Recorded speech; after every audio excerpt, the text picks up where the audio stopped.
If you love film, you know A24, but you probably don't know the story behind the brand. How did a tiny film distributor become the dominant tastemaker in Hollywood in just a few years? How are they so profitable in an industry that's experiencing secular decline and a chaotic transformation? A24 has closed a new funding round led by Thrive Capital, a valuation that is 40% higher than its previous funding round 2 years ago. Wow, this is Moonlight, the best picture. Yeah. How is it possible that a company that makes small indie films can be worth over $3 billion? My name is Gabriel, and for the past 3 years, I've been working in the film industry. In this video, I've put together a complete breakdown of the entire story of A24. So even if you're a huge fan of their movies, after watching, you'll understand the company from a completely new perspective. I even talked with my friend who worked at A24, so I could learn everything I possibly could about the company. Having worked in publicity with them under their national team, I could see that they're very careful about what they put out as a company. So let's get into the story behind A24, and let's begin at the most obvious but the most necessary place to start, their movies. What makes A24 such a great brand? And why do so many people love their movies? Me personally, a lot of my favorite movies from the past 7 years have come from A24. They've made some of my favorite horror movies of all time. And I think one of the testaments to their success is their ability to attract some of the best filmmakers and emerging filmmakers in the world to come work with them. Plus, they're incredibly critically acclaimed. And in 2023, they swept the Oscars, winning 7 awards for Everything Everywhere All at Once, which was one of their biggest mainstream hits. I think one of the best things that A24 has going for them is their ability to spotlight emerging directors and filmmakers and give them the resources necessary to create their stories. One thing that is undeniable about the A24 brand is that every single movie is unique and has its own unique feeling, and it feels like it was made by a filmmaker with love, as opposed to a lot of studio movies that have come out recently where the story feels like it came from the top down, from some executives rather than filmmakers and storytellers who really cared about the craft of storytelling. Hey, I'm Brooks. I interned with A24 this past summer. Kind of got to see behind the scenes of how PR works there. I also have experience in film development and film marketing with companies like Neon and Universal Pictures. I am just a lover of independent cinema, anything that feels like it has a true voice and something important to say. I just love to feel like I'm taken away when I go to the theater. So I think how A24 found a lot of success in the beginning was that they gave a blank check to a lot of really talented filmmakers and said, do what you want to do. We believe in your vision. Just go, have fun, experiment. We believe in you. And that's something that doesn't happen in this industry. So much of film is investment in past IP that they know is successful and just kind of slightly tweaking it to a newer audience. And so that can be very tiring to be like such a creative, like coming from film school and like wanting to make your art and then being told, all right, you need to make like X fourth film of this franchise that, you know, is kind of tired and exhausted. And so I think what they did is that they were just very savvy, they were very bold in their approach, and they brought in a lot of people that were really talented. And the first film they produced was Moonlight by Barry Jenkins, and they believed in it, they saw his talent, and he hadn't worked for a while before that, for years actually. But they just trusted him, and he created something that was beautiful and moving and truly just special, I think. So one of the reasons why A24 movies look so special is because they really do trust their filmmakers with a lot of creative freedom in a way that feels refreshing in our current movie environment. Let's talk about Ari Aster and his movies Hereditary, Midsommar, and Bao is Afraid, because I think he is the perfect example of the type of director that A24 likes to champion and illustrates just how much creative freedom they give their filmmakers. So Hereditary is a horror film that kind of had commercial and critical success at a time when a lot of horror films were just quickly made, you know, kind of slasher films that didn't really have a lot of substance. Hereditary doesn't feel like that at all. For most of the film, it's a really well-made drama. And even though there's this suspense that's felt throughout the movie, it's very tasteful. And I think it's the perfect example of an A24 movie, because what makes the movie special isn't necessarily the story or the plot, Although that's definitely interesting and well done, it's really the filmmaking itself and the creative choices that were made. This was also Ari Aster's first feature, so giving someone who had never actually made a feature film before so much responsibility was definitely a huge leap of faith on A24's part. They just had that way of letting creators create, like in the fullest sense. I mean, that's how we get a film like Beau is Afraid, which is just off the rails. They trust their filmmakers, and even if it isn't necessarily a hit, they would rather build a relationship with them and let them have that creative freedom, even if it's not financially always successful, than switch it up on them and betray that trust. So The Witch is another film that I love from A24. It's a period piece, and I love period pieces that feel authentic. Robert Eggers is another A24 filmmaker who has a very creative style and does a ton of research when creating these stories from another time. Another A24 film of his, The Lighthouse, is a great example of the type of different filmmaking styles that all these movies have.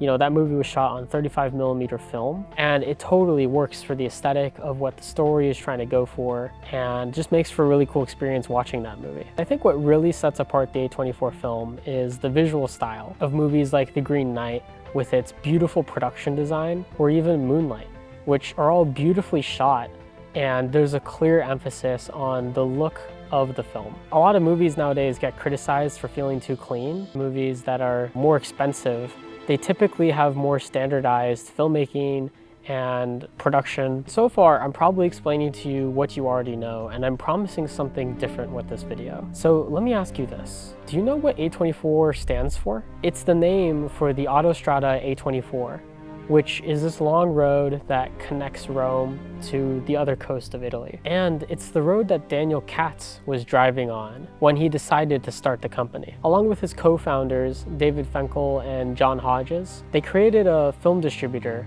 that would soon grow into one of the most powerful companies in Hollywood. So let's dive into the story behind the brand of A24 to find out what's really causing this huge valuation. So A24 really starts with three friends: Daniel Katz, David Finkel, and John Hodges. Daniel Katz is the one who really came up with the idea, and he used his connections at Guggenheim in order to start A24 with $12 million. So he had experience in production and distribution for films, but it was really as leading Guggenheim's film division from 2005 onward where he gained the experience that would be vital in creating A24. John Hodges is one of the other co-founders of A24, and he helped launch a film distribution company. So he had a lot of connections within the film industry. He was a crucial part of A24's early success, but he was bought out of the company in 2018. So now Daniel Katz and David Finkel are really the two people operating the company. David Finkel worked in production and acquisition at Big Beach, which is a production company, and at Focus Features, which is sort of like the indie film distribution arm of Universal Pictures, which is owned by Comcast. So Focus Features is kind of like the studio version of A24. They acquire international films and smaller films and then distribute it under the Focus Features label, and they also do some production as well. So now that we know the people behind the company, what's the actual secret to A24's success? I think what made A24 different coming out of the gate, like you mentioned, they came from a film financing background, is that they created the company almost like a tech company in that they were very lean, they had a very small staff, and they were very focused on more of the digital side of things rather than the traditional like mass marketing approach that a lot of legacy studios do. So early in their career, because they were brand new and they were trying to establish an identity, they were very, very creative and outside of the box. Like a lot of the most famous kind of marketing campaigns that people talk about were from those early days. Like I think a classic example is that for Ex Machina, they made like a Tinder profile where you could match like with the AI. It was very much like, let's start small, but do it very, very well at a high level and establish our brand as something very unique. And I think their film financing background kind of played a role in that. I think they're very strategic in their investments. I mean, definitely luck played some factors into just like Spring Breakers doing really well, things like that. But they were just very, very strategic, and they knew how to market in a way that was very innovative. There are three main things that separate it from the Hollywood studios: financial discipline, social media and digital marketing, and focused acquisition, production, and distribution of movies. Let's start with financial discipline. So I've listed some of the budgets for some of A24's most popular movies. And earlier this year, A24 actually released Civil War, which is the most expensive film that they've ever produced. So as you can see, the production budget for each film is very reasonable. Let's compare that to some of the films that are made by the 5 Hollywood studios. So in 2022, the average production cost was $65 million, but the average marketing and distribution cost for each film was $35 million. The average cost, including marketing, for a film is $100 million. And this isn't even for some of the larger films, which are really, giant Avengers level blockbusters. Those films can cost hundreds of millions of dollars. Avatar was an early example of this, with a budget that was $237 million before distribution and marketing costs. And the most expensive film ever made was Star Wars: The Force Awakens, with a production budget of $533 million. So when we compare those numbers to Hereditary, which cost $10 million, or Moonlight, which cost $4 million to make, we see that A24 is really creating a strategy of going small when every other player is trying to go as big as possible in order to get those billion-dollar numbers at the box office. Let's move to social media and digital marketing, because I think this is really where A24 has been able to create a brand that has been able to penetrate pop culture in a way that it's been increasingly harder for some of the other Hollywood studios to be able to do. And that's why A24, again, has found a lot of success, is that they don't do that traditional media buyouts that are very expensive. They go for more cheaper digital output and bank on the fact that they know social media well enough in Gen Z culture that it's going to go viral. And so that's where they can kind of like lean out the budget that compared to like a big studio film that's going to spend, $50 million on like media and advertising, or $100 million, like whatever it is. So they really are lean with their approach to marketing. They have a lot of their focus and attention on these social platforms where you can create organic growth and create a community of film lovers. I think one of the biggest things A24 has going for it is that there's a passionate community of people who are gonna go see a movie just because it's an A24 film. And they've been able to create that brand because they've created unique marketing campaigns for a bunch of different movies.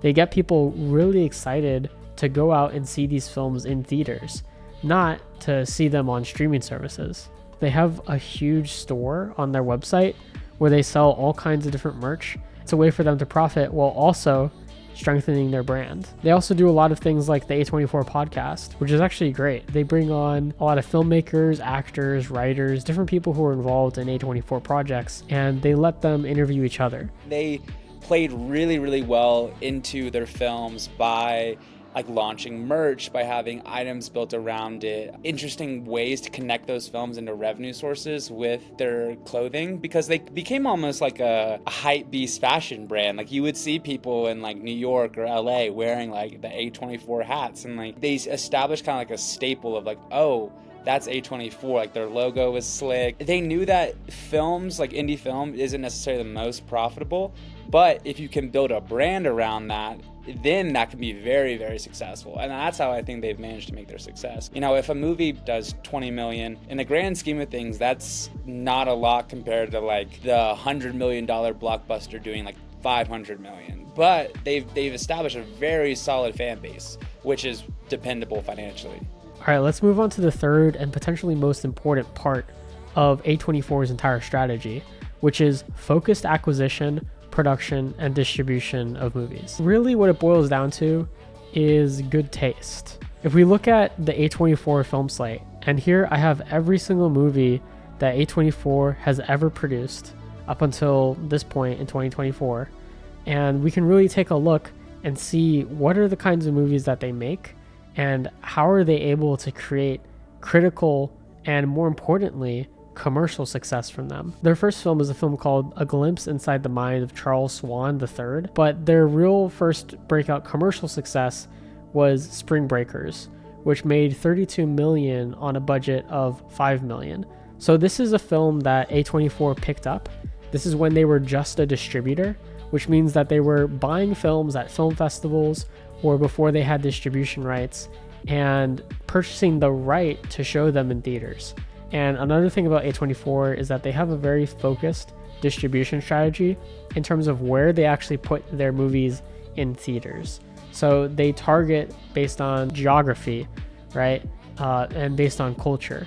In their early movies, you can notice a trend of taking pretty big swings. Under the Skin is this surreal science fiction film that stars Scarlett Johansson, and it's a very strange movie. It is also a cult classic, but they also have Enemy, which is a Denis Villeneuve film. Denis Villeneuve is one of my favorite filmmakers, but at this point, he was sort of still creating his career. He wasn't the Denis Villeneuve who had made Dune yet, or Blade Runner 2049, and so this is an early example of them putting their weight behind filmmakers who they believe in. But let's move into the middle period of A24's whole journey. Moonlight is really the first film that I think put A24 on the map when it came to widespread critical acclaim. I mean, it's famous for the Oscars slip up where the Oscar was accidentally given to La La Land, but it's an amazing movie, and it was their first movie that they actually produced. So they put more financial backing into this film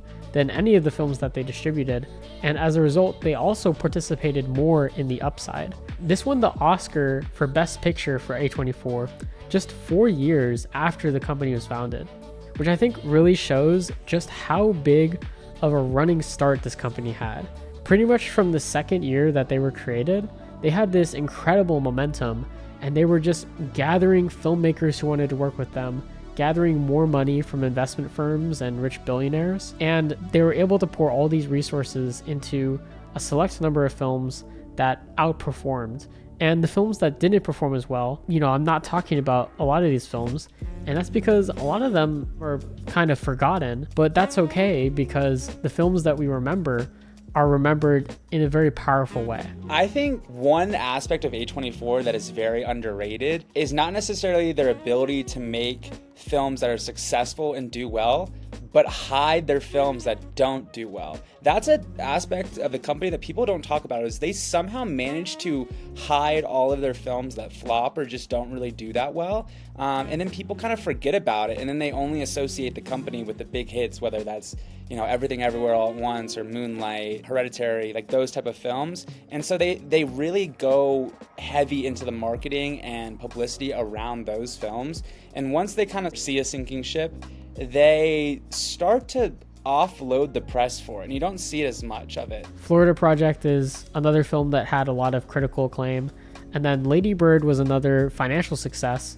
It grossed $78 million on a $10 million budget. And of course, Greta Gerwig is now a filmmaker who's making billion-dollar movies with Barbie. Hereditary was another hit, and it sort of opened up this avenue of A24 being kind of a horror brand, but not necessarily the slasher kind of horror that Blumhouse is really known for, but a more artsy, dramatic kind of horror that appeals to a more highbrow audience. Here's some of the more recent films that A24 has made. Midsommar is another film by Ari Aster. The Lighthouse is another Robert Pattinson film. Uncut Gems had widespread critical acclaim. The Green Knight was the biggest film for A24 for that year. I personally love it. I think it's a fantastic medieval period piece. And finally, we get to Everything Everywhere All at Once, which is probably the most important film that A24 has released. And that's because it swept the Oscars,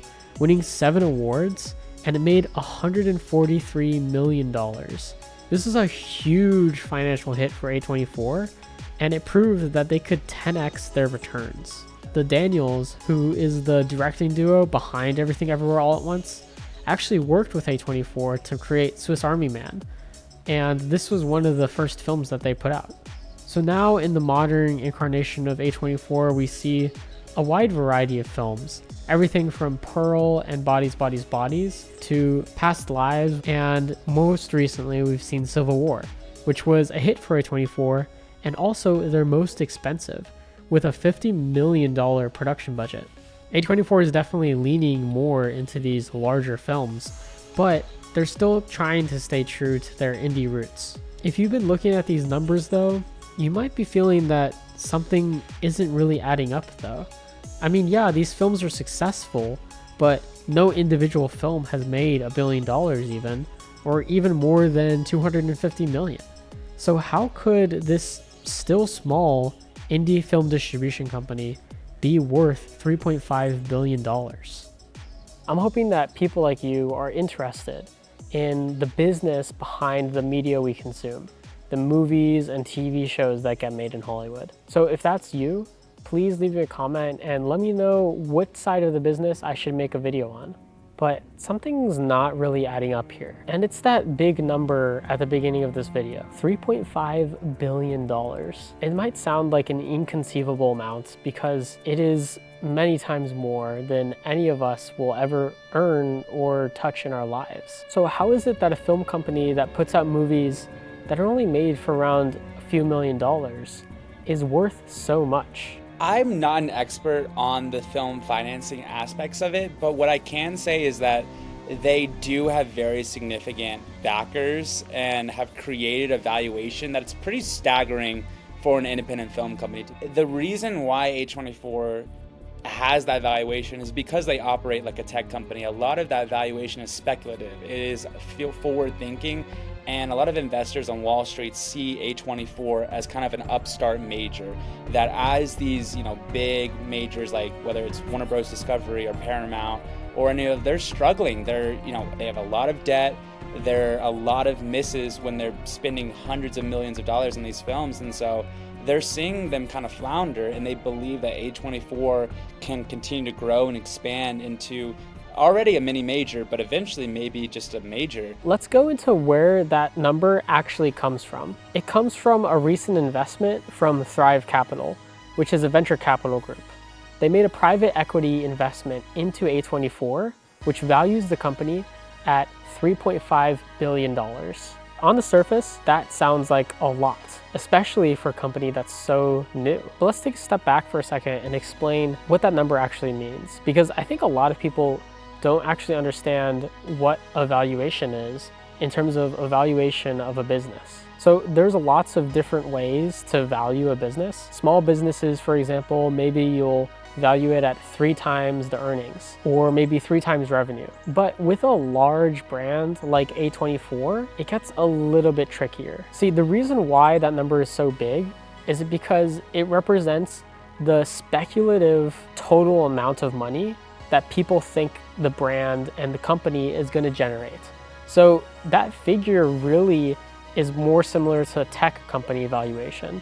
When you hear that Apple is worth $3 trillion, it's not because, they have $3 trillion in their bank account. They might have many billions of dollars in their bank account, but that $3 trillion number comes from the expected earnings Apple is going to produce over its lifetime. It's a very long-term forecast of the health of the company. So that explains the valuation a little bit, but I don't think it really fully clears it up. And so to explain the second half of this whole equation, let's talk about why A24 is different from all the other Hollywood studios. And I think it starts with the fact that A24 is a product of the 21st century, and their mentality to creating, distributing, and marketing movies is way different than what the Hollywood studios have been doing, at least in the past 10 years. For the late 2010s and early into I would say, a couple years ago, A24 felt like you were discovering this hidden gem and this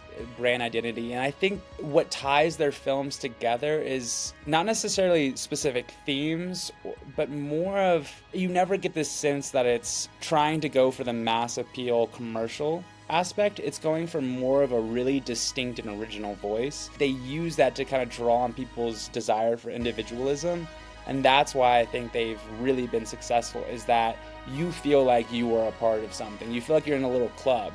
And they even built a club around it with A24, which is their little subscription service. So like we talked about earlier, marketing and public relations is a huge part of why A24 has such a strong brand. They're very particular about the way in which they market themselves, and they're very savvy using low-cost techniques like trying to build organic followings on different social media platforms. And I think it's really this use of social media that separates it from a lot of the other players. More recently now, we're starting to see these large companies finally take advantage of social media. I think the best example is Deadpool and Wolverine, which has actually had a really fantastic social media campaign. And then earlier, Dune had a great campaign as well, with tons of interviews and different clips that were going around on social media that I think really influenced people's decision to go to the theater. And A24 does the same thing. They encourage viral trends, they try to create organic moments, and they've seen a lot of benefits from this. If you go online, there's a huge community of people that really love A24 films. And A24 itself is kind of a meme. It gets used in a lot of memes and comedic skits and jokes. And there's just this enduring strength of the brand that at this point, more people probably, when they think of cinema, they probably think of A24 before they think of Universal Pictures or Paramount. Another thing is that A24 really embraced a lot of new technologies. Straight to consumer products on their website. I think they've done a great job of creating collectible merchandise that people really want to have. They have a large newsletter. They do podcasts. So I think they've just taken full advantage of this new digital era that we're living in. In the same way that wealth inequality is getting exacerbated and that middle class is just falling out and it's just becoming more and more of a disparity, I think you're going to see that same thing happen in the movie industry, where there's going to be huge, massive budget films like over $100 million that are blockbusters, that like big bets, like Dune, for example. And then you're gonna start to see more of those low budget films, like around $10 million or maybe even less. And I think that middle budget movie that we kind of used to know in the 80s and 90s is gonna basically disappear. I think it's gonna become pretty hard to make those, and that's where maybe I could see A24, as they continue to expand into this mini major, they could start to produce films like that. They're not as big as the massive blockbusters, but they feel a bit more grand and more of an event than necessarily just your typical independent film. I mean, we saw that we had Civil War, which was kind of their first foray into that mid-budget, but then we also had films like I saw the TV Glow, which is like a really beautiful, great film. So I think that's where they're going to kind of go. As that middle drops out, they might find an opening in that space. So that puts into question a little bit, where is A24 going from here? Will they continue to grow and eventually start competing more and more with the major Hollywood studios like Disney, Warner Brothers, Paramount, Sony, and Universal Pictures? Will they try to stay in their lane of indie film? Or are they going to start to expand to more mid-budget movies and films that can appeal to a wider demographic? Would that even work for their current strategy? And I think really the question that I want answered is, will they be able to maintain their momentum? They've had an amazing 12 years, but is the next 12 years going to be just as great? Will they start to slow down a bit? Or will the brand even maybe go backwards if they start to put out movies that people don't resonate with anymore? I mean, I think this is a transition period for A24 as it's trying to figure out what it is, because it's no longer just the indie darling that we knew kind of in the late 2010s. It's become a mini major. Their founders came from a finance background, so they're all about scale and growth. And so I do think they're entering this period that's kind of shaky. It's going to be uncertain on how they're going to navigate it, where they're trying to expand into bigger budget, like action films, things like that are going to draw more of a larger audience, not just kind of the independent film crowd. I think it will be rocky for them. I think it's going to be difficult because they are having to create returns for their investors, but they're also trying to please this audience that is, so fiercely loyal to that, indie mark of approval. So as they start expanding into bigger budget films that are trying to, generate a big mass audience, I think it's going to be shaky. I think we're going to see like some highs and some lows. I am interested to see how they navigate it, but I do think it's going to be difficult for them. I think they might lose some of their core audience in the process of becoming something new.